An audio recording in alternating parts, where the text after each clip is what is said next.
Hello and welcome back to Peaking into Success podcast. This is episode 2. Today we have a man who is the former middleweight champion, as well as having a record of 40 fights, 32 wins with 26 by way of knockout. We have Neville Brown. So the first question is, what got you into the career of boxing? So what inspired you to pursue boxing originally? Maybe the early years, amateur career? Okay, I get there's a lot of obviously. In a nutshell, I kind of fell into boxing because I was already a sporty person. My mum always said I came out running from day one, and I suppose as I was growing, I thought I was Spider-Man. My first magazines and my first comics were Spider-Man magazines and Hulk magazines. I couldn't read. I used to just look at the pictures. So when I'm walking down the road, I'm jumping on walls and jumping over cars and running, and my mum's clipping me and saying, "Walk like a normal person," right? Because I was just into things. I was running everywhere. Run upstairs. Mum would call me, "Neville, we need some milk," and then I'd be like, "Right," and I run to the shop as fast as I can, which is about a minute and a half away. I sprint full bolt out my entrance, boom, boom, boom, cross the road, got killed by cars. It was a straight out. Get there, mum goes, "I've asked you to go and get me some milk." And I go, "There's milk." So how the hell did you do that? So I loved impressing my mum with the speech, like, "You're not right, you're not right." So I was always into sport, and I was always competitive, but friendly competitive. And I did athletics, I did boxing, and I did judo. And I remember I was about 8, 9 years of age, and I took up judo in Burton. I remember just walking down to this gym. Imagine this, 8 years of age, 3 miles from my mum's house. You wouldn't expect it nowadays, would you? No. And I went to this gym, signed up, signed my name down. I started doing judo. And then, so I was always into sports. I'd run from my junior school. And like I said, I suppose every child needs to look and be good at something. So sport was my thing. Reading, I didn't understand whether I was dyslexic or I don't even know if I am to this day. I struggled with the lyrics and linguistics. Mom couldn't read, so I never got to sit down on a knee and read. Dad couldn't read, coming from Jamaica. He was on the farmlands as a kid, so he wasn't competent in reading. So I didn't ever have that reading. So a woman called Miss Tyson, of all names, beautiful young woman, I'd love to find. I always say this on this podcast, if I ever get a chance to find Miss Tyson in Burton, because she was a young woman at the time. And she took me aside and said, "Mr. Brown, you're not as daft as you make out to be." So I was pretty cool with skills around people, but I didn't know the linguistics and how to read. And so therefore I shied away from all that and I avoided that. She picked up on this. And within 6, 8 weeks to 3 months, she got me as fast back up with the kids reading. So thank you, Miss Tyson. Yeah. So I did that. But because I was good at something, I wasn't good at the reading, wasn't good at the writing, sport I was good at. So I was clearly going to go down the sports road. And a few teachers along the way said to me, "When you leave school, your career will be in sport." I had no idea what it would be. But I agreed because I just loved chasing the ball. I loved enjoying the game, the fun, the competition. Learn how to lose, learn how to win, because you got to learn. And then I just fell into to boxing because one night my friends were around. Yeah. I was about 12. I go knocking on my mate's door. "Where's Tim?" "Oh, don't know, he's out." "Paul." "Where's Paul?" "They're all out." So I didn't know where they were. All Tuesday night, I didn't know where they were. I went to the local haunts where we used to go, couldn't find them. Anyway, next day they all went. I go, "Where was you guys last night?" He goes, "Oh, went to this gym, it's called boxing. It's amazing." And I goes, "Oh, okay. You gonna come?" I go, "Of course, let's follow the crowd, don't I?" So I followed the crowd there, and over the years, over the months, I went there and I stayed there. And I had issues there because once I went into this boxing arena, it was really like they're like old stables, old rundown buildings, cold. And all the rough kids were there, if that made sense. Yeah. And all the bullies were there. So all the bullies, the Ian Lords and the guys I had trouble at school with, because being mixed race, I was always having to defend myself and I was having to fight people. And my dad said, don't ever go looking for trouble. If somebody bothers you, then they put their hands on you, you put your hands on them. But I was getting into trouble for that. So when I went into the boxing, I think I stayed there 2 weeks. Okay. And I thought, hey, I ain't doing this no more, because the local bullies were in there and they were good. Yeah. I was like, oh my God, they look angry and savage. And so I thought, yeah. And then I remember being on the punch bags and they just pushed me off the bags. So I was like, okay. And I do press ups, and I was doing press ups. And as I was doing press ups, they'd walk past and they'd spit on the floor where I was doing the press ups. I thought, I don't need this. No. So I came out, and then one of my mates, Tim, says they still kept going. And they said, why? The coach keeps asking about you. I go, what coach? He goes, Mickey, the coach. I goes, why? I goes, I don't know. He keeps asking, are you going to come back? And I goes, oh. So every time I saw them, they came back and said, Mickey keeps asking for you, which is very strange. I kept saying, why is he asking for me for it? And they kept saying, I don't know. They kept saying, are you going to come back? So when I came back, I'm just curious to why he wanted me to come back. Because my dad didn't want me to box. He understood the game, said, you're not getting into that trade. My mum didn't mind me boxing because boxing was running her family. So British heavyweight champion was in our family already. Okay. Yeah? Yeah. So I was like, okay, here we go. So I went back to the gym, and Mickey made, first of all, he said to me, hi, Neville. I went, hello. I was a very shy, quiet kid. He goes, I'm about 12. And he goes, so have you come to train? And I went, weird question. I thought, yeah. He goes, oh, okay. He goes, just sit over on that chair. It's that old tied, beat up chair. He goes, go and sit on that chair. And I went, okay. And I'll come and have a talk with you. I've got to sort the gym out and I'll come and have a little word with you. So I thought, so I sat down, all the guys were getting ready. They're going to run first and then come back. And then so all going on a run different times. And they all came back into this tired looking gym. and he says, they all go, why aren't you training? I goes, I've got to sit on the chair and wait for Mickey. He wants to have a talk with me. Oh, okay. So this went on for the whole session. Just sat there watching the gym. So at the end of the gym now, he says to me, are you coming on, this was Tuesday, are you coming on Thursday? And I went, yeah. I go, I thought you wanted to talk. I do. I want to talk to you before you train. I want to have a word with you before you train. So will you come on Thursday now? I'll have a chit chat with you. I was like, yeah, okay. So all my mates asking me, why was you sitting on the sofa all through this training session? I don't know. The idiot made me just sit there. And every time I went to train, he went, nah, sit there and I'll have a word with you when I'm ready. So it happened again on Thursday. Same thing again on Thursday. Come to train? I went, yeah, clearly. Sit down on his chair again. I went, okay. So this happened again.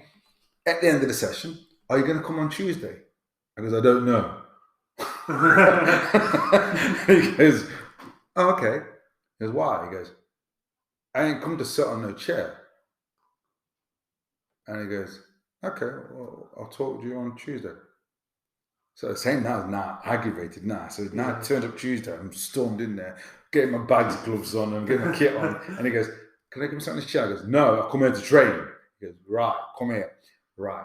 Do you want to train? And I goes, yeah. He goes, right, I just needed to know. I goes, right. He goes, because I think you're going somewhere.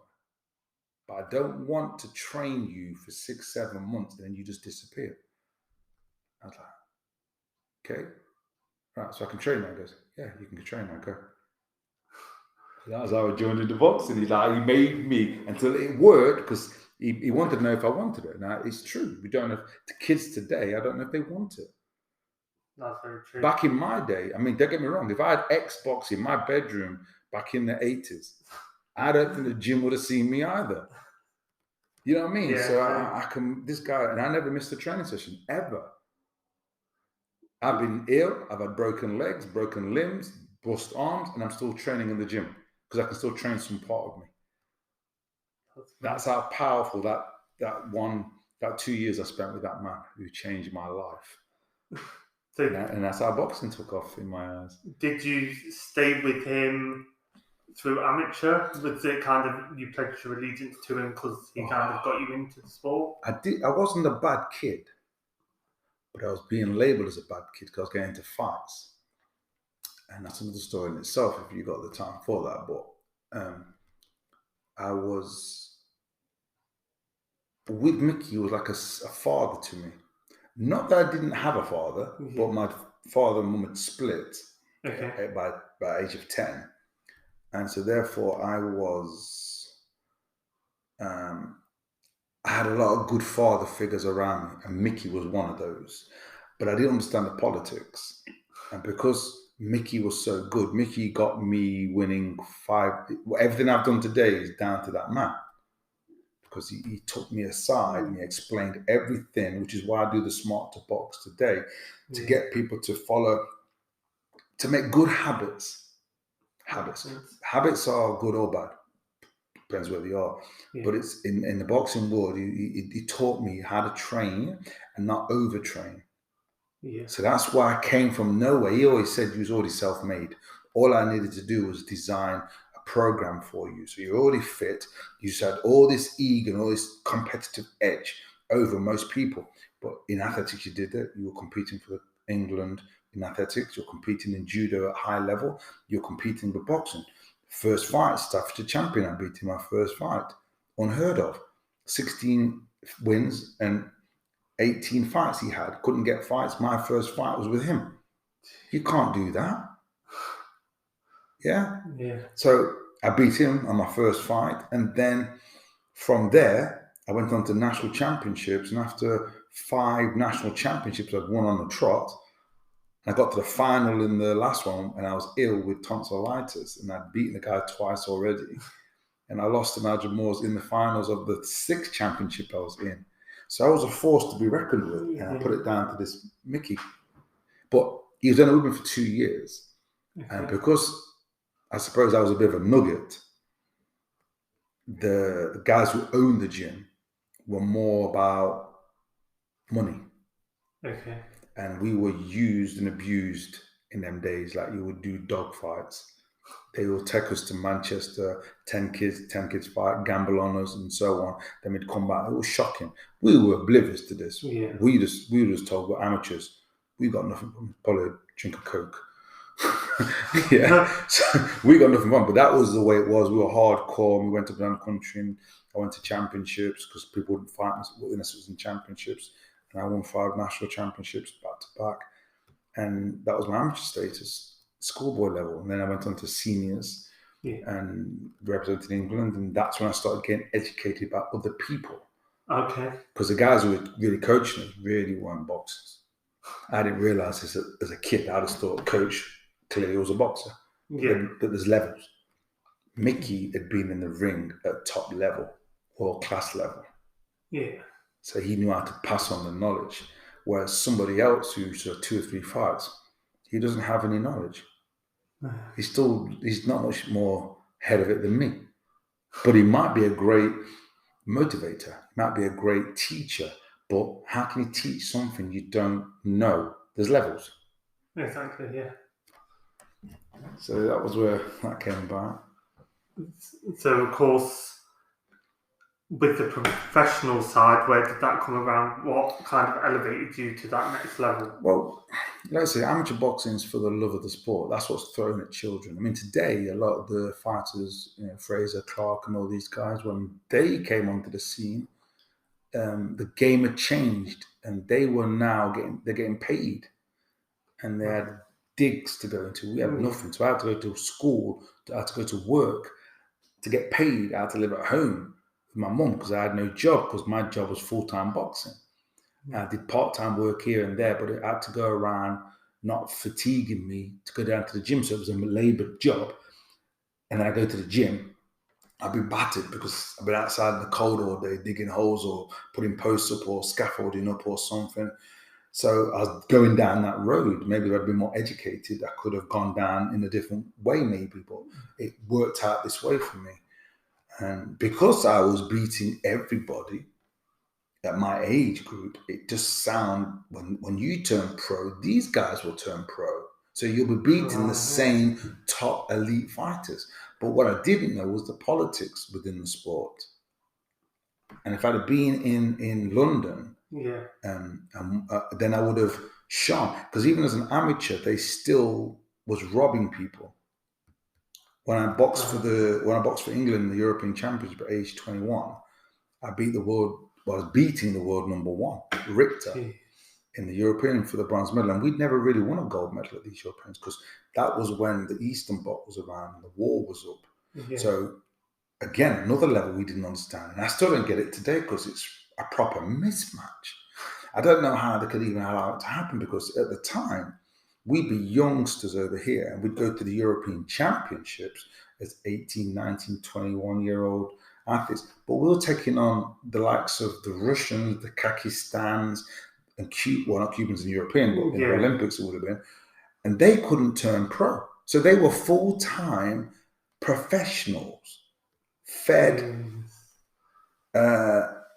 training all day in facilities, institutions, best training, best living quarters. They were living and breathing boxing. They couldn't turn pro. So we were taking on full-grown men, 26, 27, who'd been in the system that we wanted to be in, but we asked at 18 had to go and hold a job down. You know what I mean? Yeah. And then I had to go to gyms that were cold, and these systems, these facilities, these guys, they had the best of the best. The East Germans would go away as a team to a warm environment, train together for 6 weeks to get ready for the Europeans. I'm holding a job down, going to a gym, and sometimes only me one training in the gym. So it wasn't beneficial, was it? No, compared to the other countries. Well, it's wrong. Not only are you dealing with that side of it, their system was so much better than ours in this sense of control over the athletes' training. Plus, they were men. Yeah. We're still growing. They're full-grown men and experience. And if you look at the history now, they're on substance. Yeah. And it came out in the 2016 Olympics, was it? Yeah, it was. The government actually knew they were on substance. Wow, not just the coaches. The government knew. The government was putting them on stuff. So what were they doing back in our day? Exactly. You don't know how corrupt countries are to try and win medals or win competitions. And this is it. You hate using the word corruption, but if I took you, a young chap, and said you're 18 years of age, you've been training since the age of 12, and now you're going to go against, I'm going to put you in the ring with a man, a 28, 29-year-old man who's been training all day, every day in a professional job, even though it's amateur, and he's physically a man, and God forbid, he's even taking what would seem substance. Yeah, it's just massively... Even take the substance out. That's still, I wouldn't put you as an 18-year-old with a strong 29-year-old. No, and I bet that for a lot of people that were coming up, that would put them off, and that was kind of where they kind of went off the road, where they couldn't have progressed. You would think so, but yes, that would definitely happen. But at the same time, the rules and regulations here should stipulate and should be the same as the rules and regulations there. Yeah. If you've got children and you heard I was putting your child into a fight and he was going to go and box, he's a good lad, but he's going to go and box a guy who's 10 years older than him, 10 years experience. You're going to question me, never what you're doing. So why did we just accept that? In all the Olympics, the Cubans, same thing, couldn't turn pro. Americans and Cubans could box an amateur and pro together. Oh, okay. But we couldn't over here. So if we were seen to be boxing with pros, we'd then get slapped on the wrist and then kicked out from the boxing, organisation. So kind of, did you feel like when you'd gone as far as you could with the amateur, that's when you had to think for yourself to progress, I need to turn professional now? It's strange actually, but I just believed that I'd go all the way. Because if you had a tick list, I was beating this guy. I was beating that guy. I'd now gone to the European Championships, and it was all new to me too. But I still went there at 21, and I'd was boxing the world number one Richter, and I saw things that I did not believe could ever happen. Because I thought there was fairness in this world. I was so innocent. And what I say to people came back to me after the Europeans and said, Nev, you got to lose sometime, mate. And I was like, I have no problem losing. He says, if it's fair, if I've lost fair, I have no problem with that. But if I've had a bad decision against me and I put all those hours, remember, I'm putting hours into training, not getting paid for this. After school, I was training every night of the week from 4 o'clock athletics to boxing 6:30, finishing at 8:30, coming home shattered, to bed, up in the morning, 7 o'clock. Mum was working at 7. I'd be at school for 8. I was late for school because I was just battered from the night's training. And then the same thing Tuesday, athletics, boxing. Wednesday, athletics, boxing. Thursday, judo, boxing. Friday, boxing. Saturday, Sunday in some tournament up and down the country. So I didn't realize I was getting burnt out. Yeah. But that's all I knew. So I didn't know anything different. And that's why I would change if I could change again, those type of things, overtraining. So when I boxed this world number one, and everybody said to me, Nev, you got to learn to lose sometime. I goes, I can't explain to you guys. You had to have been there. They go, well, what happened? I goes, well, normally, if I hit somebody and they go down, it's called a standing count. Yeah. And then you, because you've knocked them down, you go to the neutral corner and the referee starts counting them. If the boxer's okay to continue, they say box on. Well, in this scenario, I knocked him down, clean shot. The referee says, stop boxing. I run to the neutral corner to only find the referee had followed me to the neutral corner to start giving me a count. And I'm looking at the referee and saying, what are you doing? And then and the whole room in Athens has gone up. Yeah. And then a 24-foot ring with a world-class athlete, it's very hard to pin them back down because in them days, when you got a standing count, you lost that round as a 10-8 round. Yeah. It classes now just as just a point or 2 points now. So it doesn't mean you won that round. If someone still landed 6 more punches than you, you're still winning that round. So it's changed a little bit now. But so that was the second round. First round was pretty close. We were both tactically working each other out. Yeah. Second round, they said to me, you need to step up because this guy, he'll get the decision if it's close. So I went after him. Now I'm winning the round and I've dropped him. The third round, because now I'm thinking I've lost, I've got to stop him. So I've gone full steam onto him. Everything's on full throttle. Got after him. I'm fit as a butcher's dog. Gone after him, caught him again, bust him up again, dropped him again. This time, as he's dropped, the referee says, stop boxing. I look at the referee to see what he's going to do. He starts counting me again. And I'm walking around the ring and I kicks his bottom rope, angry. And the whole room's going mad. And I looks across it for some kind of reassurance or something to my corner. Nothing. Kevin Hickey didn't do anything, didn't say anything. And I looks at the Richter, the guy I'm fighting, and he's literally head down, shaking his head. And he's ashamed. He knows what's going on. He's shaking his head like this. This is embarrassing. And then I go after, box on, I goes after him to finish him. And at the end of the round, he literally collapses in his corner. As the bell goes, he collapses because I've really put some pressure on him. Yeah. And then I go back to my corner and then I lose 4-1. So one judge still gave me the decision. Yeah. So I come out complaining to my corner. Why are you gonna, Kevin Nicky, aren't you gonna argue, man? That's ridiculous. You've got to turn that around. That decision's wrong. That referee needs kicking out the game. What's going on? And then I comes back to my corner. And then in this madness, the arena's going crazy. All everybody's on my side. And this Richter comes, so the judge that gave me the decision was a Netherlands judge. Okay. And he comes to me and goes, "That is the most disgraceful fight I've ever seen. I'm the one who gave you that decision." Yeah. Right? The other four went with this system. Richter comes back to my dressing room and he talks in broken English. I was remembering, I was really happy for this. He went, Brown, winner. And he came in and he shook my hand. He goes, winner. And he went on to beat the Russian in the final and he won the gold medal. And that would have got me to turn professional, and I'd used the gold medal to throw me into the high ranks of the professionals. And I'd got the top promoters coming after me because no one won the gold medal in them days. No. It'd have been nice to win the Olympic gold medal, but no one won the gold medals. British fighters never won gold medals back in them days. No.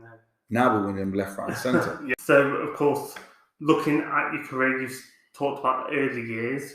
What would you say the career high was for you in the sport? As an amateur or pro? You can do both. I'm happy for you. Amateur was a dream come true. I was a shy kid. Yeah. Didn't say 2 words, didn't say boo to anybody. And then all of a sudden, boxing threw me at age of 12, 13, threw me into the media. All of a sudden, a local, that is Burton, all of a sudden people were talking to me. Hi, Neville, I'm really proud of you. Like, well done. You're putting Burton on the map. All of a sudden, I was being dragged out. So that was a big change. I'm not saying I was a bad kid. I don't think I would have been a bad kid. It wasn't. I had good discipline from my mum and dad. I was good. But boxing gave me something. It gave me a drive to want to be somebody, be something. So again, I was now training in the gym because I was on a mission. Okay. I wanted to be a world champion, whatever that meant. So the idea is the lifestyle I saw. Sugar Ray Leonard was my idol, and Marvin Hagler and Tommy Earns and all these guys, Duran, were my people I watched. But it was the fact that I watched the way Sugar Ray Leonard carried himself inside and out the ring. Okay. In boxing, finesse, outside, well spoken. I hated Rocky 1 and 2. Hated it because it deprived, understandably as well, but boxers had nowhere to go. I mean, the reason I wanted to play tennis as a kid, but there's no way my mum was going to pay £200 membership and £25 every time I trained. It just wasn't happening, especially if I lost interest. Yeah. And there's more to that in depth when you go into the tennis that needs to be corrected. But as a boxer, £1 for the week. That was it. There wasn't any choice. Cold gyms, cold arenas. So the discipline it gave me was impactful. And then because I was winning these national championships, because of this great training that my coach had given me, it gave me something that looked beyond just being in Burton. I was now the British champion. Yeah. And then it was next level was the European. And then, but then I met the politics of the sport, and I wasn't accepted. And that brought back a lot of painful memories as a kid, not being fully accepted because I was different. I was a man of color. Yeah. I was mixed. So a lot of my battles as a kid were because I wasn't accepted. And it was this subconscious thing going on where if I'd walked into a room and I explained to people, like Big Brother in a house, and I say to people, if you were the only female with 20 men for 3 months in the house, you would go inward. Yeah. Because you got no one to relate to. Might be fun for a couple of days, but eventually you would grow inward. Yeah. And same again if it was a man put into a room, a building for 3 months, and he's the only man with 20 women. He would withdraw. Yeah. So the same thing was happening to me. If it was the same thing with color, if you put an Asian man or you put a black man in, or a white man with black people in that same kind of world, that child, that individual not even child, that individual would withdraw. Yeah. So as a child growing up, I would be the minority. I would go into a school class and there'd only be 2 black people of color. So I didn't know who to mix with. Because I felt out like an outcast. I couldn't understand the word until I understood. I read a book called Slaves. Okay. And the word outcast meant half caste, meant outcast. And I understood why people called me half caste now. And I'd always pull people up. Don't call me half caste. Yeah. I'm mixed race. Yeah. I have two heritages. Yeah. Black and white, and I'm individual, I'm balanced. I love both parents. Yeah. Yeah. And that then gave me a strength. So boxing then made me power that through. So when I won the boxing, the highlights, my first schoolboy championship, I kept thinking, what am I doing here on my 7th or 8th fight? And I'm boxing previous year's champion, a guy called James Bromley. I think his name was James Bromley. And he had all the belt, all his kit was lit up with British Championship, Schoolboy Championship, 70 odd fights he'd had. And I was on my 9th fight and I was almost in tears. I'd actually frozen. And my coach, Mickey, dragged me aside and said, "You've earned this spot. Nobody gave you this. God, then be you." And in the first round, I got my head boxed off. But he hit me at the 15 seconds of the round. He caught me with a shot. And had he been a bigger, powerful athlete, that might have been it. But he caught me with a shot, and I went after him. Neville Brown's back. Come back to the corner, my coach goes, "We've got him." I thought, what are you talking about? I got my head out boxed that round. And he goes, "We got him." And he said to me, "I want you for a double jab backhand, 2 jabs right cross. What we work out in the gym, what we've been doing for years, for the last 2 years, go for it." And then boom. Before he sat down, I dropped the shot on him. He was sleeping. And I was schoolboy champion. So that was the biggest change, to have something so big, so massive all over I wasn't ready for it. No. I wasn't ready for it because I was a shy kid. And today, because I wasn't ready for it, I had good friends around me and parents that kept my feet on the floor. We are not built for this kind of celebrity status. When you see guys today who are holding big, how can I put it, movie stars, that celebrity status, we are not designed to handle that. Yeah. So as a kid, everybody put me on a pedestal. Everybody was shaking my hand. Everybody was taking me. And it affects you because you don't know how to handle this. And I'm talking when I didn't even have money. So imagine later on, if you had money, you're not right in mind. No. So you see these celebrities losing it. You understand why they're losing. Yeah. So I couldn't even handle this, and there wasn't even money around. So it threw me up in the air, but it was beautiful, but it was like scary. And then I was expected to go to places and talk. And I was like, nah, man. Talking assembly at schools, nah. So it dragged me into the world of celebrity, I suppose. And it dragged me into the world of celebrity. And before I knew it, everybody seemed to know me. I didn't know them. Yeah. So I walk into a room, they know me, I don't know them. "Hi, Neville." I'm like, "Yeah, hi." I know so many faces, but don't know their names still. Jeez. But yeah, that was one of our biggest highlights. And obviously going from there, from strength to strength, and then the reality, the politics, back to that system again. You've got to be wanted, your face don't fit type thing. Yeah. Which I've grown up with. So I'm like, right. But hopefully I haven't changed me, but I could have done more in the boxing. You know what I mean? And I didn't, but... Well, that can lead on to, of course, the next question of what do you think your defining moment is in your career? This is sad.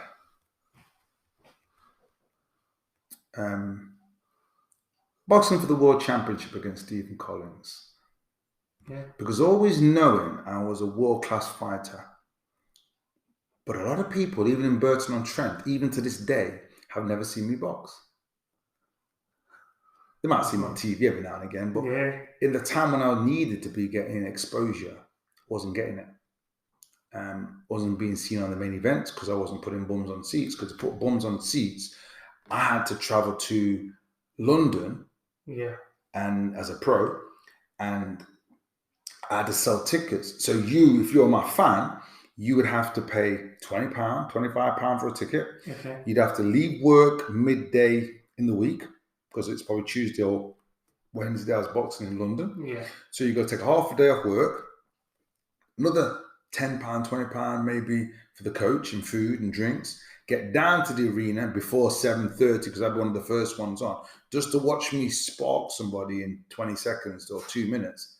Because that was what I was trying to do. I was trying to sell myself. So by knocking people out, that's promoting me. But nobody got to see me. And nobody was going to do that distance and take that time off work, pay that money just to watch me deal with somebody.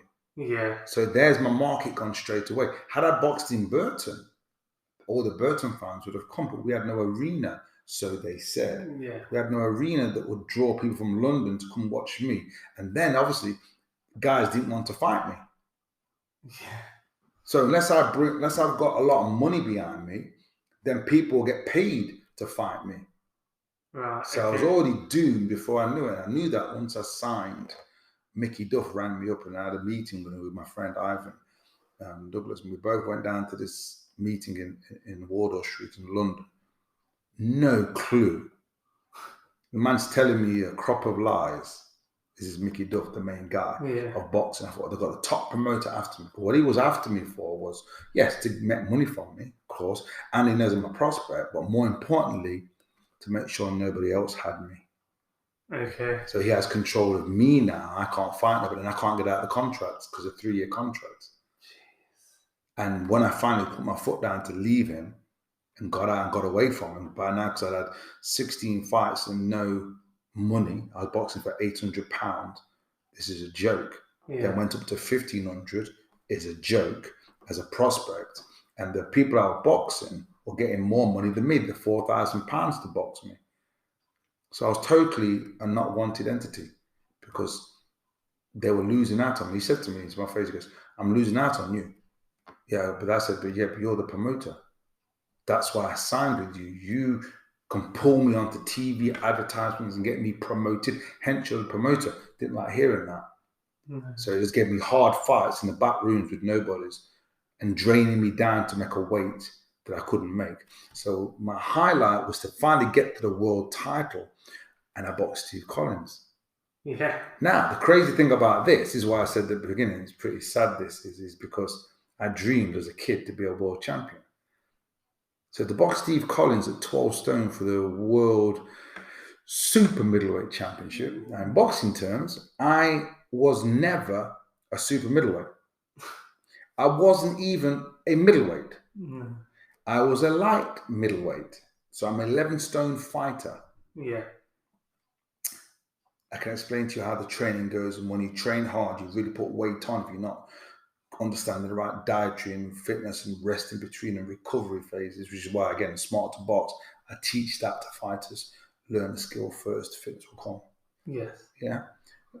Skills will stay with you, fitness will come and go. But in this scenario, I'd now won the British title. So I'm the longest reigning British middleweight champion, I believe, ever. There's rumours that one guy's probably had more fights than me in a short time, but I think I'm the longest reigning middleweight champion ever, middleweight wise. Yeah. I might be wrong. I'm very close to that age there.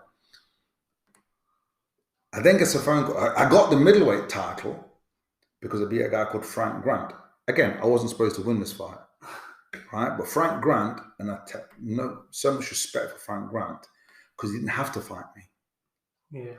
He beat Errol Bomber Graham, which is classed as one of the best fighters we've ever produced to never win a world title. That's what they say. Errol Graham was longest reigning champion, had 4 cracks at the world title. Frank Grant beat the marvelous Errol Bomber Graham. Stopped him in 9 rounds, I think. Frank Grant did. I then boxed Frank Grant 2 fights later. He beats his first defense was against a guy called John Ashton. He beats him, and then he's got me. So if he beats me, he wins Alonzo but outright. Okay. Yeah. Right. I come up.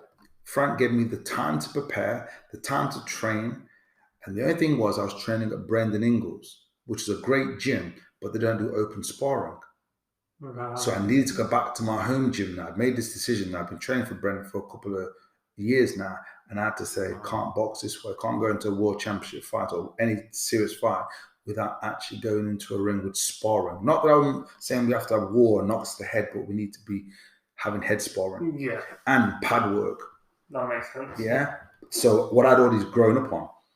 So I beat Sean Cummings and I beat Frank Grant in this scenario. I then beat Sean Cummings, who was written in to fight Steve Collins. Yeah. I come in and wrecks the whole situation up, and I destroys these two guys. That basically led me on to a phone call I got from Frank Warren.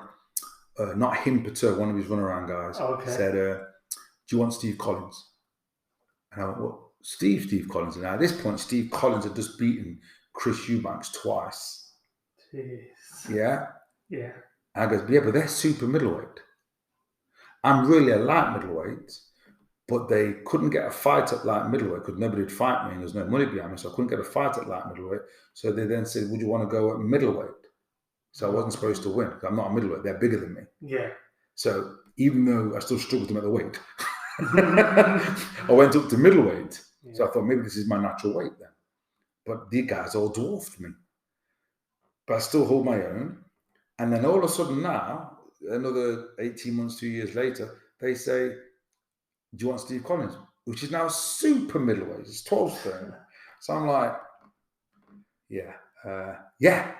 One, I was excited because it's a world title. And in my mind's eye, I was thinking, I'm going to spend 3 months getting myself ready for this. I'm going to eat well. I'm going to put muscle on. I've got money now to buy foods. I can buy foods I need. And then I goes, when to fight? It goes, 4 weeks time. I goes, you can't to box for a world title. You need 3 months. Yeah. And you need 3 months to prepare. And plus, I'm going up a weight. I need to prepare to box a bigger guy. Yeah. Otherwise, as the fight goes by, because I'm not a natural super middleweight, I'll be too light in the fight. Okay. Against a bigger, stronger man. Plus, I'm not 1 weight up, I'm 2 weights up. So here's how it works. Steve Collins, I accept it, but I did say no. Okay. So when he offered me the fight, I said, yes, I want this. When I said 4 weeks, I went, no. You just using me as fodder.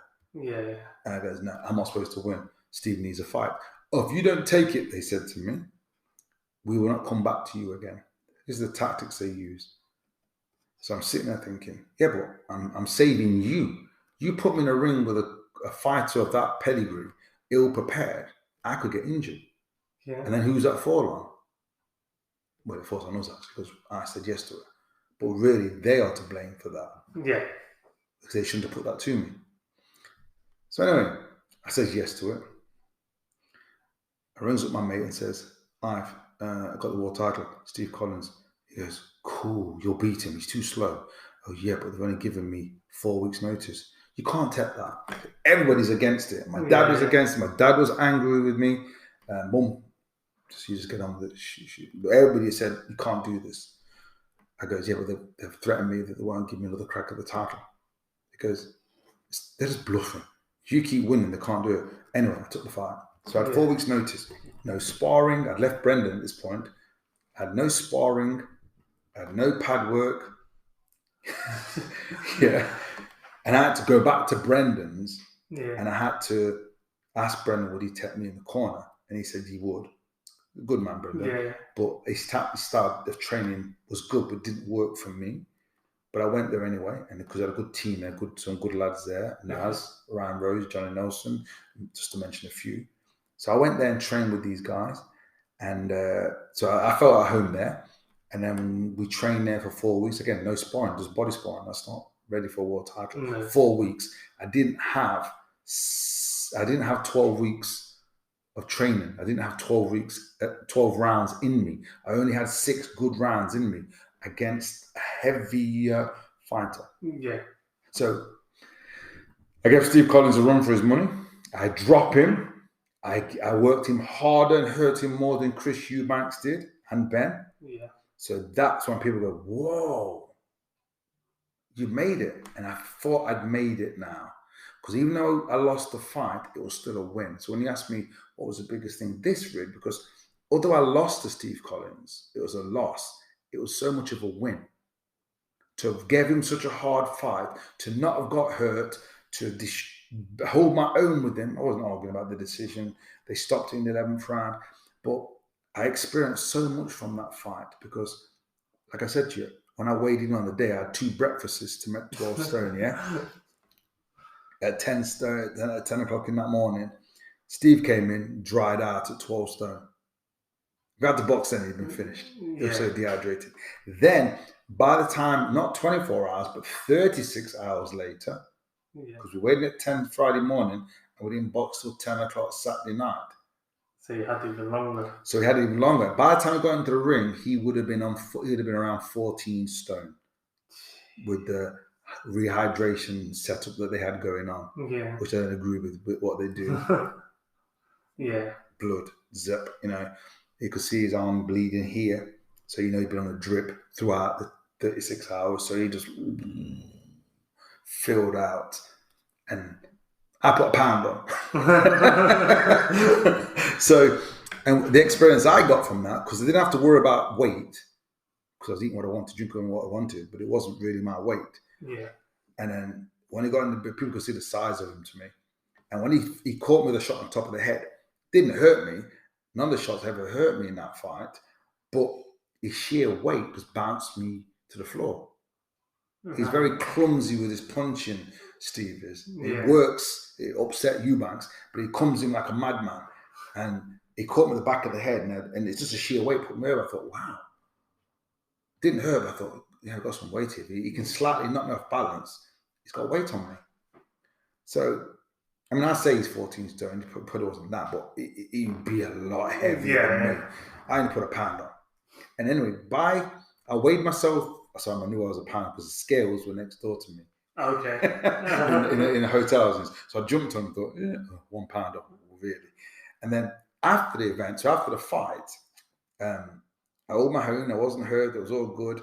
I came out of it. I'd lost, but I put such a good fight up. I was getting carried out like I was the winner. Steve was praising me up. We're good friends because of this fight. And he always stated afterwards, if you'd been a proper middleweight, super middleweight, I wouldn't have won that fight. And I was like, that's nice to hear. It's an honest fight, but it's a nice thing he said. But anyway, end of the fight, I get stopped. Again, I'm not hurt. I'm just shattered, dehydrated, all of it, because, Yeah. I goes home after I got drug tested before the fight. Okay, I know you get drug tested. Yeah. But I got drug tested after the fight. Like they didn't believe you. Yeah. They wanted to know why I put a fight up. I'm like, so, and then I went after about an hour and a half. I couldn't wait. So after about an hour and a half, I was so dehydrated. I was eating, drinking, and grabbing what I could, bananas, anything that was left over in this room. I was drinking people's leftover Cokes. Disgusting. But I was so dehydrated.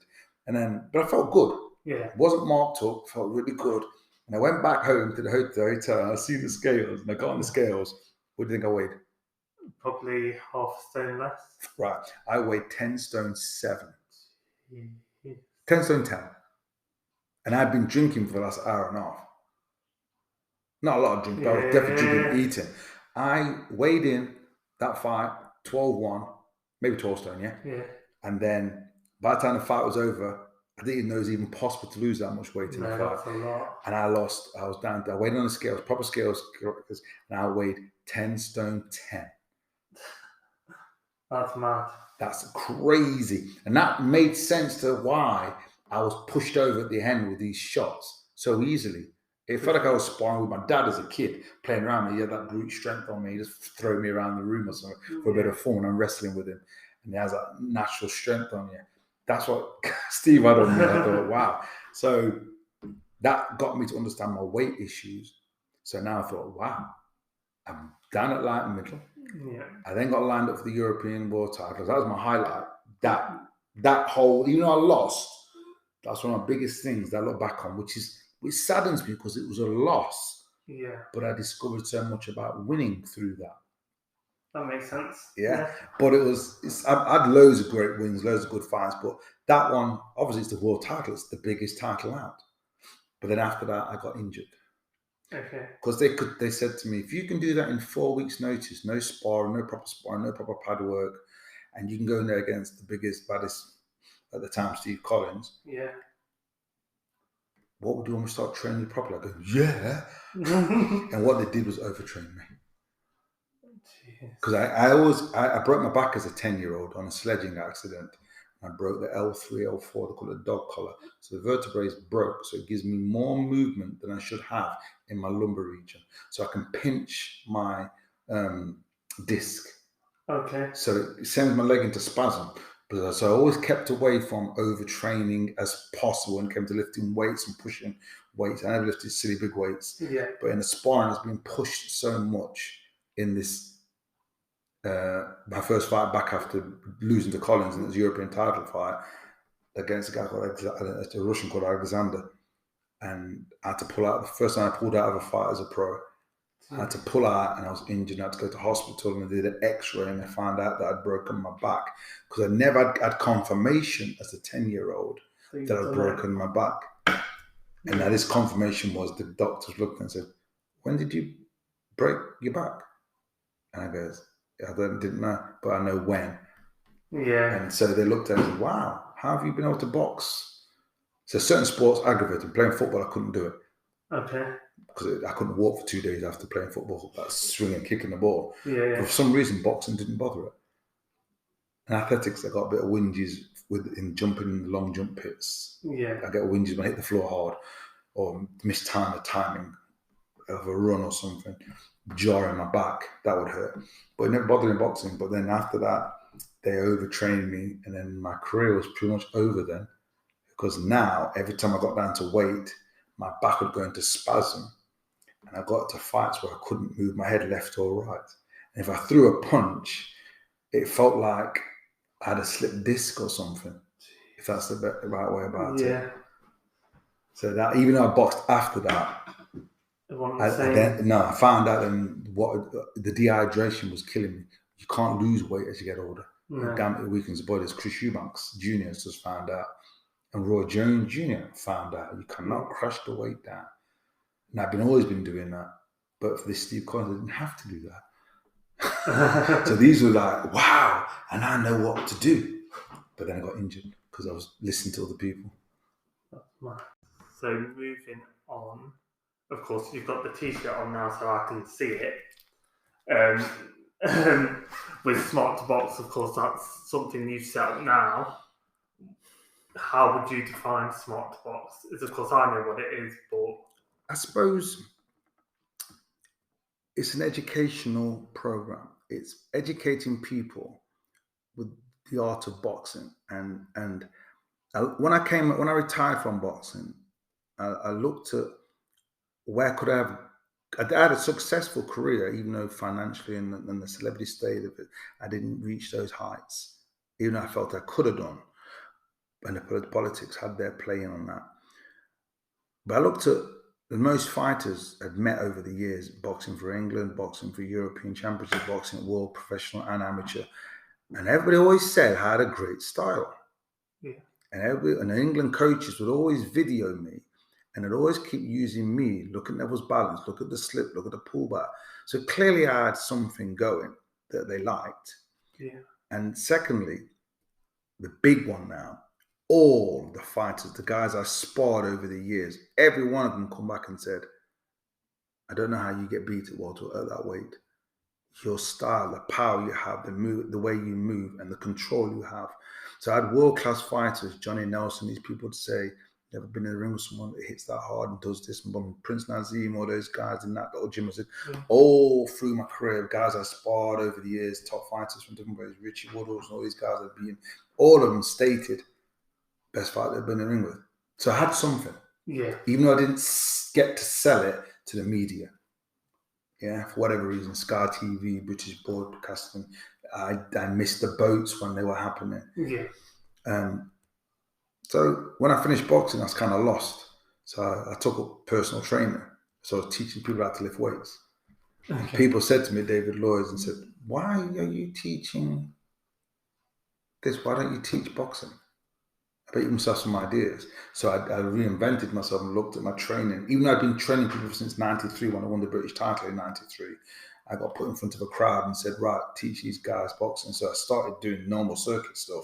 Mm-hmm. Then I started doing the boxing. Then I started questioning the boxing itself. And then I found out, oh my God, they've got it wrong.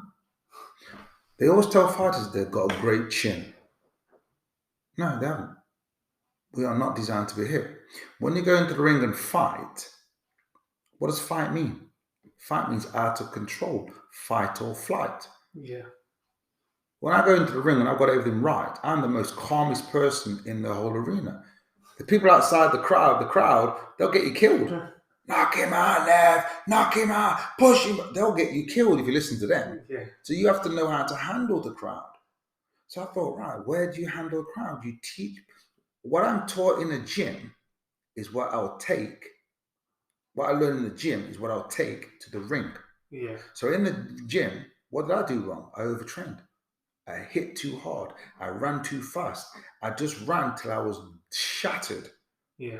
And how do you work in that sense of being shattered? So when you go to the fight, what do? You go back to that reality of fighting till you're shattered. How do you think when you're in that state? You're shattered. Your brain doesn't work. Yeah. That's why I call it cognitive boxing.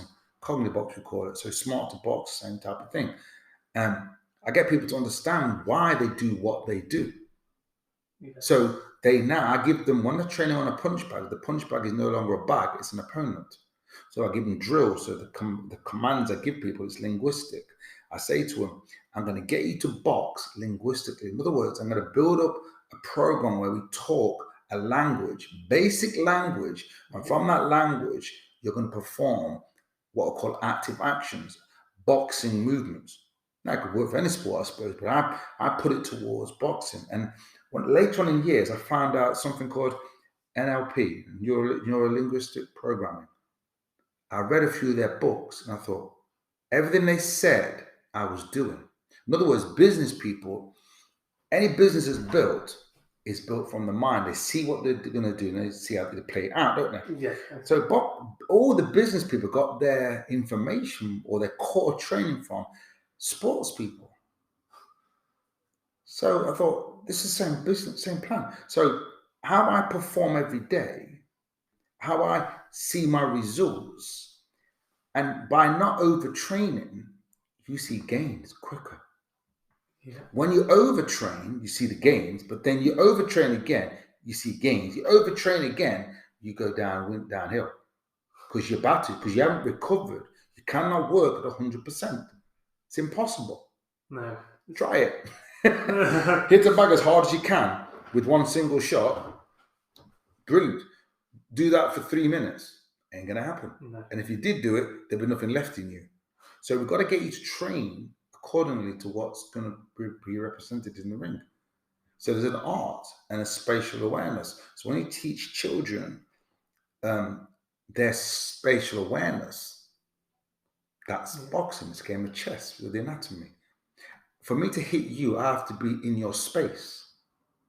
So you have to allow me into your space in order for me to land my punch. Otherwise, I can't reach you. If I overreach, I walk onto a shot. That's very true. So you teach people, when they go onto punch bags, when they go onto pads, when they go onto boxing formative training regimes, a lot of it is flat out training. Flat out press-ups, flat out squat throws, flat out punching, flat out sparring. They think by sparring, by hitting as hard as you can, it's the closest thing to a fight. No, it ain't. It's a controlled environment. Yeah. If you train like that, you end up destroying one another. If you've got a young Lennox Lewis and a young Mike Tyson in the ring, in the same gym with each other, you won't lose one of them fighters, you'll lose both of them because they'll destroy each other in the sparring sessions unless they work together. Yeah. Why would you go and have a new package and then just throw it around and kick it around and smash it up and punch it up and then expect it to be in good selling? It's not going to look good. In a couple of weeks' time, it's finished. Exactly. So you've got to look after the merchandise. Hence why fighters don't fight fighters that are dangerous. Yeah. You have to pick them fighters when the time comes. That's a business. But more importantly, the health of the athlete needs to be, it's the gym that trains that. It's a diamond. A diamond doesn't come to you in a nice ruby red, blue. It comes in a right dull rock. Yeah. Has a little glisten. You got to put a lot of work into that to get the shine out. You got to break the old rubble away to bring out the diamond. Same in boxing. We've got to build you up and we've got to educate you so you understand how you operate and how you work.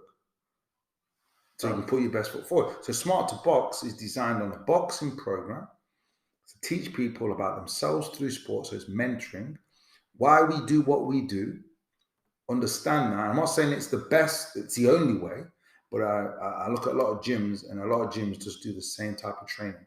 Yeah, and I'm not saying it's wrong. But I think we need to move forward now.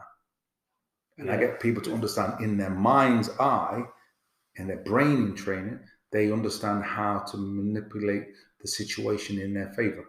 That's the hustle, that's the fight. Very true. And I think the thing what I've noticed is, of course, I've been to some of your sessions, is that if you go into a normal gym, it's kind of, you're seeing all men, or you're seeing all younger kids kind of just doing the same thing again and again, where when I've been to your sessions in Burton, there's a variety. There's everyone from like 8 to there's some 50-year-olds doing it, and it's nice to see you've got that balance. Everyone's kind of working on the same page and working together to progress. Yeah, and that's it. They're working on self.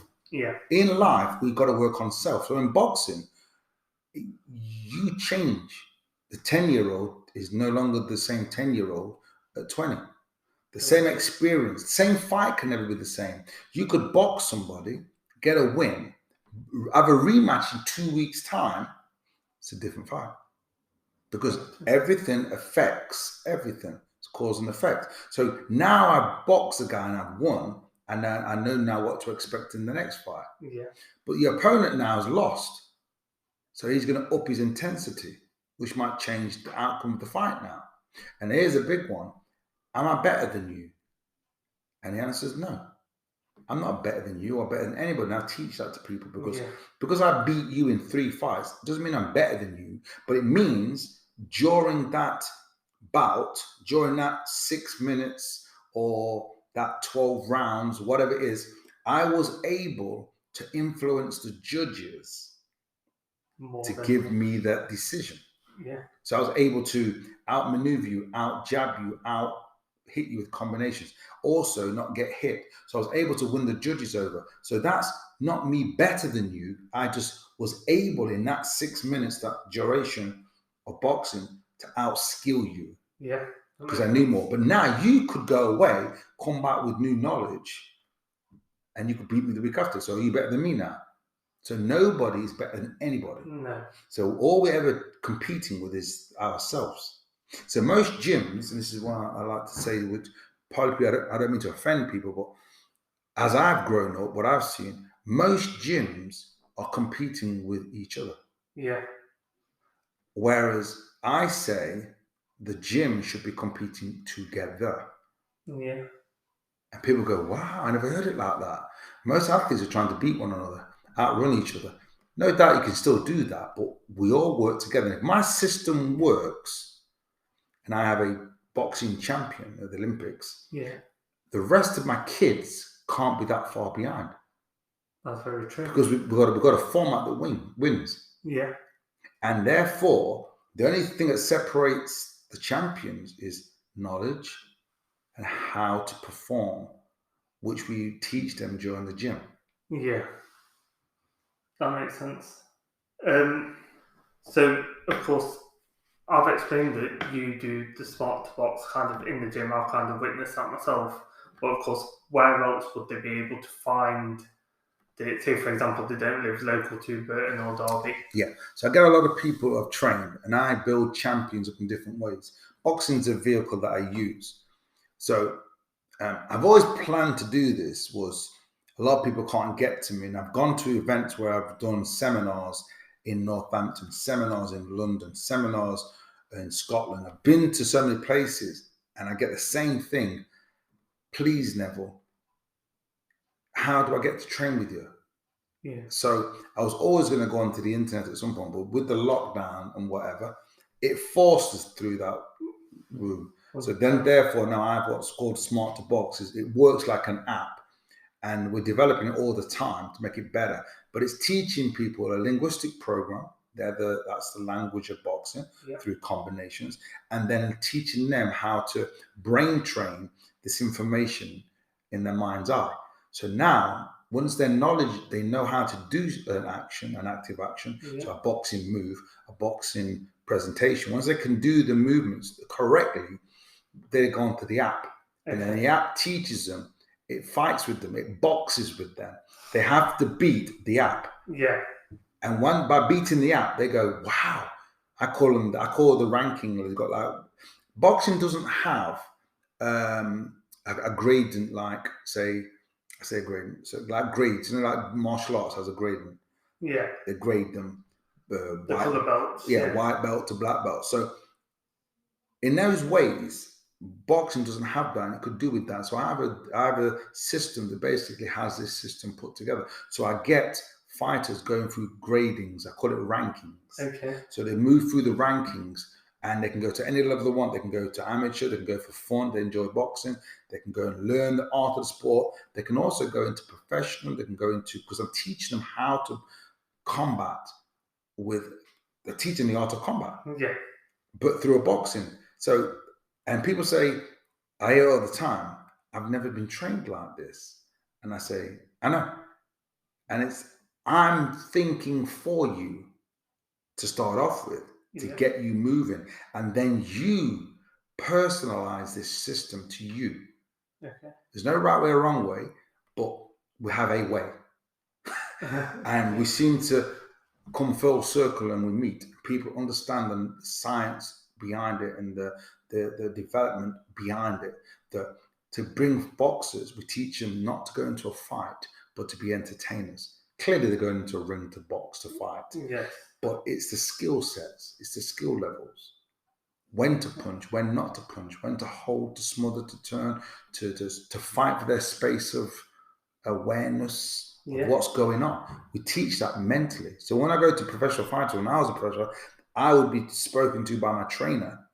But then, unless my trainer kept repeating that, it might drift out my mind. But the CDs, the apps, the rankings, they allow you can't move forward until you've mastered that linguistic. Which makes sense. Which makes sense. You're perfecting every skill every way along the way. And then we get to the level where the guys can train with each other, spar with each other, and they're always staying on point. I mean, I'm 57 now, and people say to me, how the hell are you still moving? And I go, to be honest, I can only put it down to this way of training. Yeah. So when I see myself, I can do 12 rounds, I still have the aches and pains and whatever's as I'm getting older. But the fact I never thought for 1 minute that I would ever be over 50 and moving probably better than I was moving when I was in my prime. So I'm frustrated that now I've found this system and I found a way to teach people. Yeah. And everybody, to give it a little bit of time. It's a little bit new, so everybody's got to give it time. You've got to read through. You've got to study your sport. You want to be good at your sport. You want to be the best you can be. It ain't going to happen overnight. You have to read. And I think it's easy, but you have to be willing. You've got to be willing to learn and go back to the beginning again. Be willing to learn again. If I got a phone call now saying, Nev, got a fight for you. Okay. I would go back to my jab and my footwork. Yeah. And I'd develop that. Even though I've mastered it already, I'd redevelop it. I'd figure it out again. I'd work on the basics, the fundamentals so well again that I'm not going backwards. The idea of the program is you never really go backwards anymore. No. Because the knowledge I have now enhances me. That makes sense. And so you can never go backwards. So how can you fail on the Smart to Box? But you have to put the new way of thinking. I'm thinking for you to start off with. Yeah, I got to try and knock you out linguistically. Yeah. Yeah, and I say to people, I just knocked you out on pads, and they go, wow, that 2-1-2, I can't believe that combination. Yeah, look how you threw it. Look where your hand was. Yeah. You missed the shot, and now you've been counted. You've been counted 3 times, and you get a punishment, 10 press-ups, go. And they all go, I like this, because in my way, you made a mistake in sparring or in the gym, you got punished for it. You had a bloodied nose or a fat lip. Yeah. Or you got a body shot crunched you. Or worst scenario, and you dehydrated, you got neuro damage. Yeah. Because we're not designed to be hit every day in and out of the gym. So I've took that element away. So it's the safest system that can be out there, and I call it Smart to Box. It was called Cognibox. I like Cognibox, but So where can people find it? Is it just Smart to Box if they type that in? Is that how yeah, they it's find it? so basically it's www.smarttobox.com. Yeah. That brings you to my webpage, and then you can look through some of the things. And the thing about it is, here's what I've kind of done, because we're developing all the time. So first and foremost, once you come onto the program, and it will change all the time, you get more information later. Okay. So as you pass each ranking, the first time you do it, it's a bit of a brain training activity. This is quite simple, but people have got, listen guys, people have small time lapses. They don't know how to focus for more than 3 seconds. Come on guys, I heard fish are that bad. So they've got to put in a good 10-15 minutes to start off with, read it, understand it, and go, this works. And the beauty of it is, as they go through the program and they learn it, they start to enjoy it. And each day they go, aha, I get it. And it's like, hang on, I'm getting this ha-ha feeling every goddamn week, because we never go backwards. You want to lose weight? Here's how we do it. You want to get fitter? Here's how we do it. You want to get your skills up to optimum skills levels? Here's how we do it. And the more we get in, the more deeper it gets. But it's so efficient. It is. I mean, I know, of course, I've done sessions with you in the past, and that, I mean, I can still now tell you from like 2 punch up to 10 punch, even though it's been a while. So and even that's right. And even knowing the combinations isn't part of it. The beauty is what you do with it. It's like me giving you a lot of dance steps. And here's the beauty of the way I train you. If I don't see you for 2 years, I haven't seen some people for 10 years. And they come back and they say to me, I put a bit of weight on, got married, got kids now, and everything's changed. I want to get back to the training program. I don't know if I remember everything. I go, you'll be fine. Yeah. They come back to me during the session and go, I can't believe how quick it came back into my... Okay, I'm not as fit as I was, but I remembered everything. I go, that's why it's called cognitive boxing. Yeah, it's cognitive box. That's why it's smart to box. Once you've learned it, you don't unlearn it. You only develop on that. And build it and build on that. How can that be a failing system? It isn't. It can never be. And that's the only reason I can see that I'm nearly 60. That's the next big one. Yeah. And I can still do 12 rounds at pace. I don't spar as much as I'd like, but people see I'm there. Yeah. And I think, wow, I never ever thought of this. I thought at 50, 40 even, it'll be slippers in my pipe. And a big belly on me. The belly's kind of there. But yeah, I never thought I'd be jumping rope. I never thought I'd be jumping in the air and doing ropes and spins through the ropes, punching bags, staying sharp, quick, powerful, moving. I'm like, I have something there. Yeah. There you go. It just shows, doesn't it? Yeah, I believe it does. Let me ask you this. This is the last 2 questions now. Okay. So, okay. If Neville Brown could do it all again, what's the one thing you'd do differently that would change your course or maybe make you better or worse? This is a strange one. The philosophy behind this is, you live your life one time, you change it again. And I say to myself, I'll change a lot of things. But then there's the cause and effect of these things, yeah? Maybe I win a world title. Maybe I'm not sitting here talking to you now. Yeah. Maybe I'm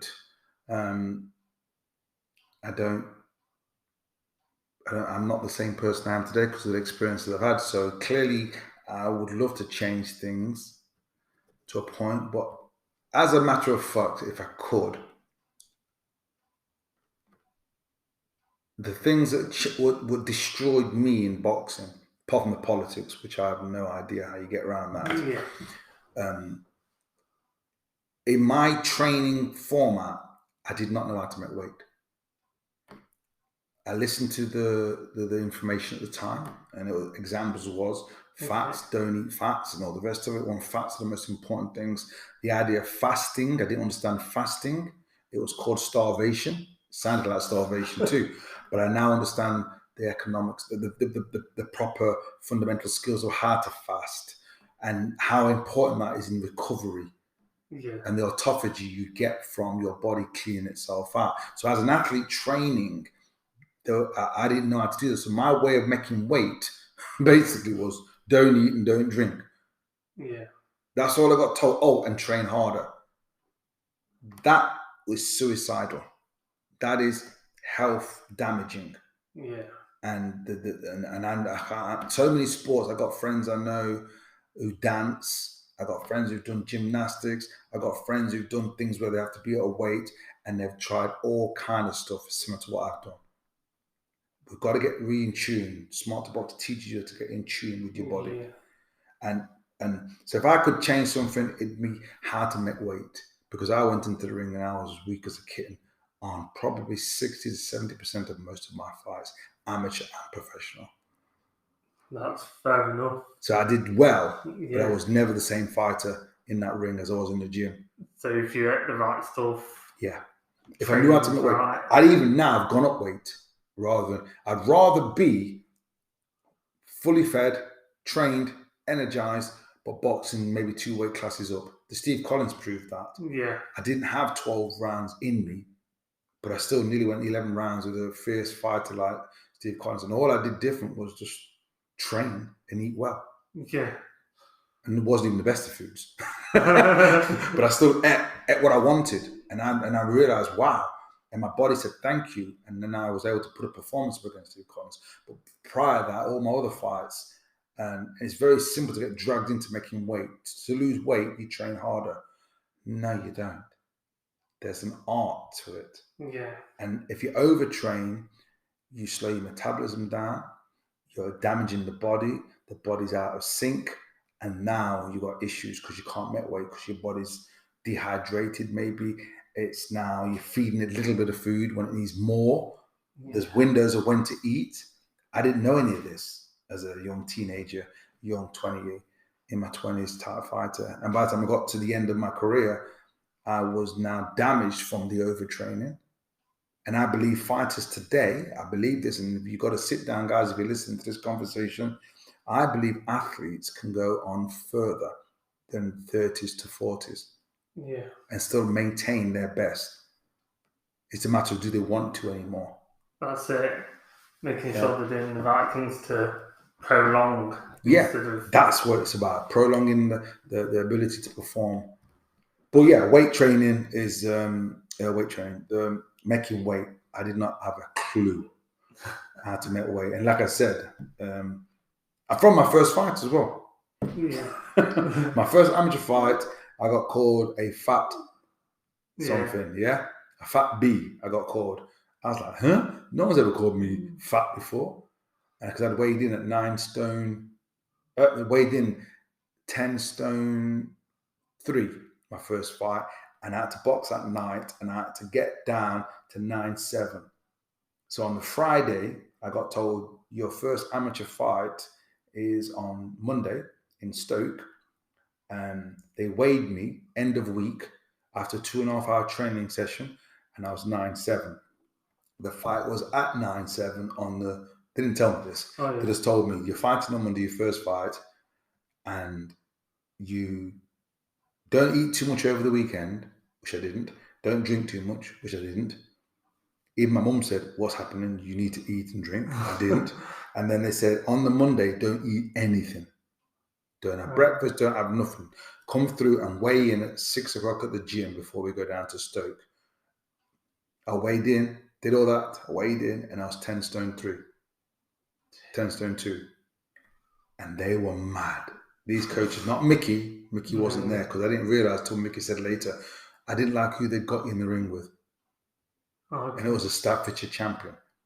It was his 18th fight. He had 18 fights, 2 losses, and 16 wins, and couldn't get fights. And my first fight was with him. And now my first fight was with weight. They then introduced me to a bin bag. They put a bin bag on me. So imagine the toxins coming out of that bin bag going into my body. I'd not eaten and drank properly in 2 days properly. And now gone a whole day with no food. And now they'd asked me to train and skip for 45 minutes. And I lost. I was 10 stone 2. I weighed in 9 stone 8. They rang up the club The club came back and said they'll take the fight. I'm a novice. Jeez. And then I went straight to the event, weighed in, went to get some food because I thought I could eat. They said, you haven't got time. You're in the ring now fighting. So I was the first fight on.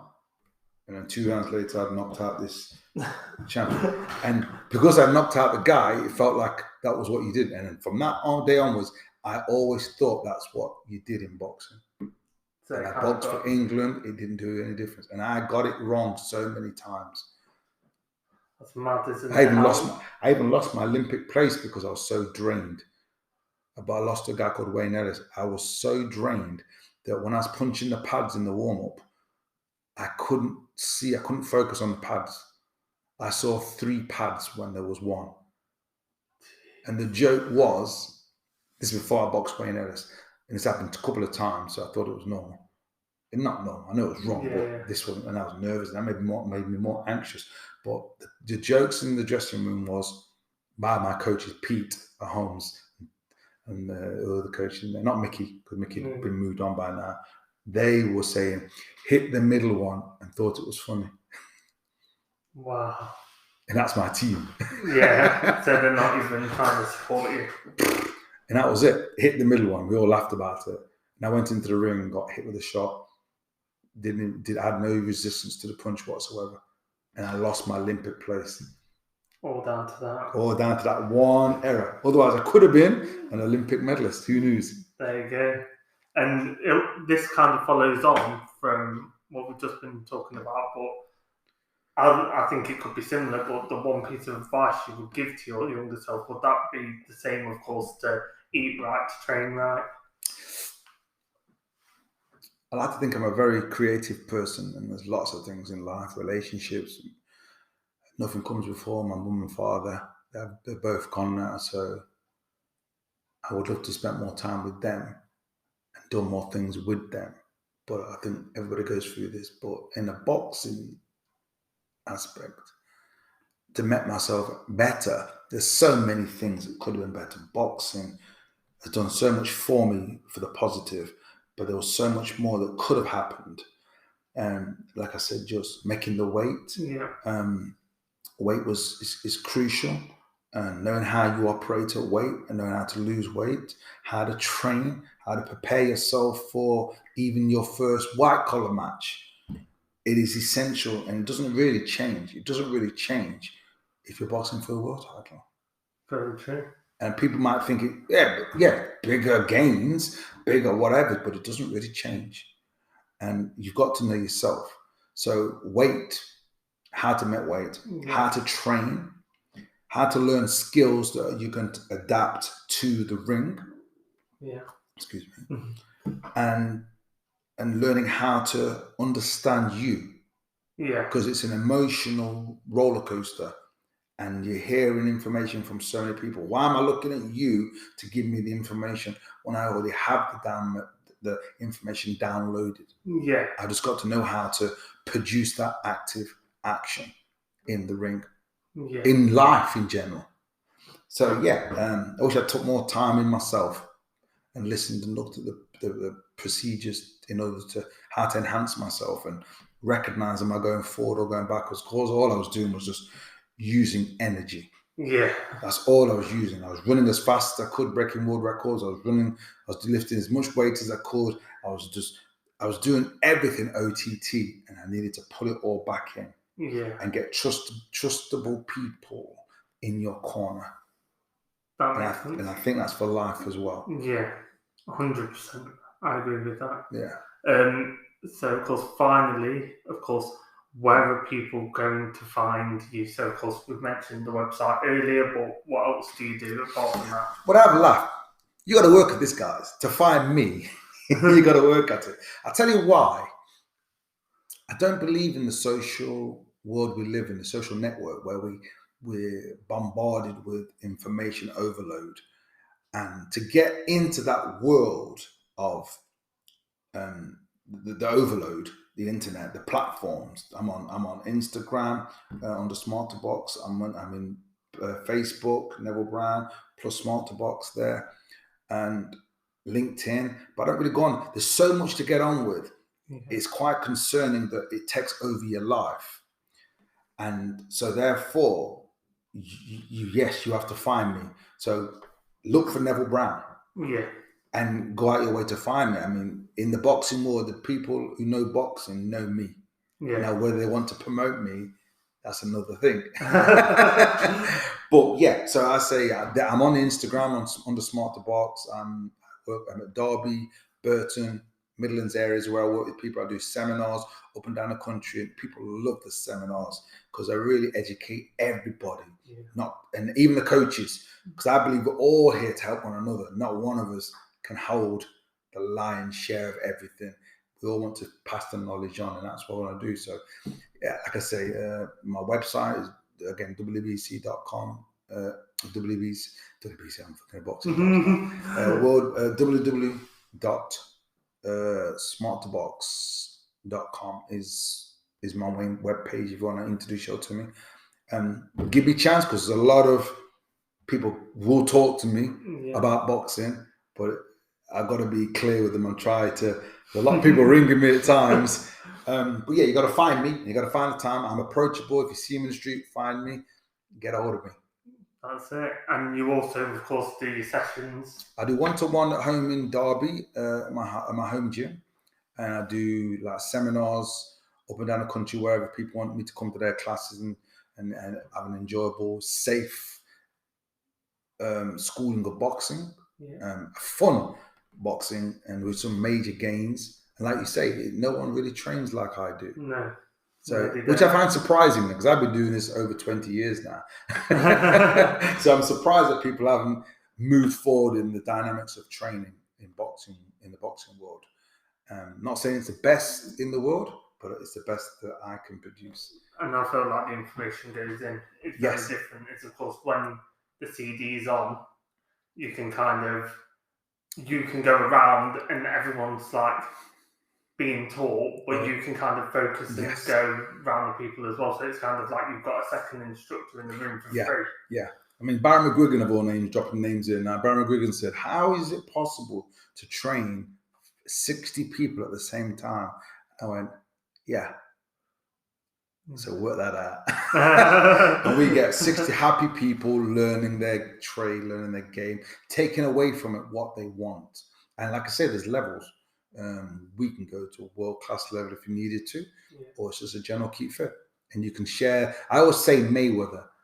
Mayweather could jump into my class and he would totally love it because he'd get out of it what he wanted. Yeah, exactly. Yeah, and then alongside that, you could train with a beginner.